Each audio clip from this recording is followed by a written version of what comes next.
আজি লৰাই কৈ আছে চিকেন মই চিলি চিকেন খাবা দে গধূলি চিলি চিকেন খাবা দে গতিকে মই চিলি চিকেন কিনবা গ'লে 4 পিস বা 5 পিস দিব হয়নে 250 বা 300 টকা ল'ব গতিকে মই 100 টকাৰ মাংস আনি চিলি চিকেনে বনাই দিলো এয়া মোৰ চিলি চিকেন এতিয়া ৰেডি কৰি আছো চাওচোন কি হয় লৰাক মানাব পাৰো না নৰো চাই লও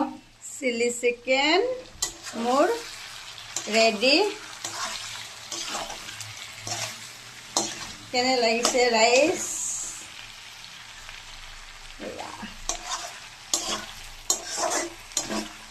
কিন্তু খাবা কিন্তু মজা লাগব দে চিলি চিকেন হৈ গল নমাই দিলো চিলি চিকেন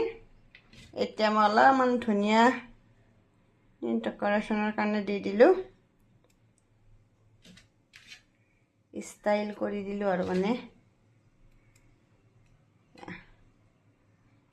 আজি লৰাই কি কয় চাও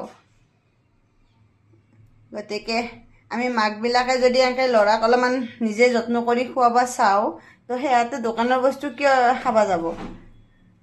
সেয়াতে দোকানৰ বস্তু দেখা পালি ভাবিব যে মাক 100 টকা দি ফেলে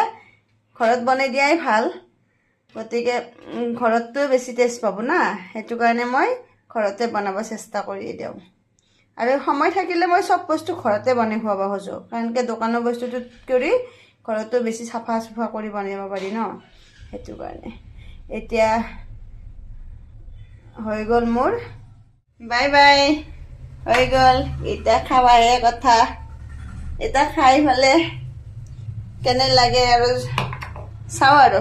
নেক্সট ভিডিঅ'ত আৰু লগ পাম আপোনালোকক বাই বাই টাটা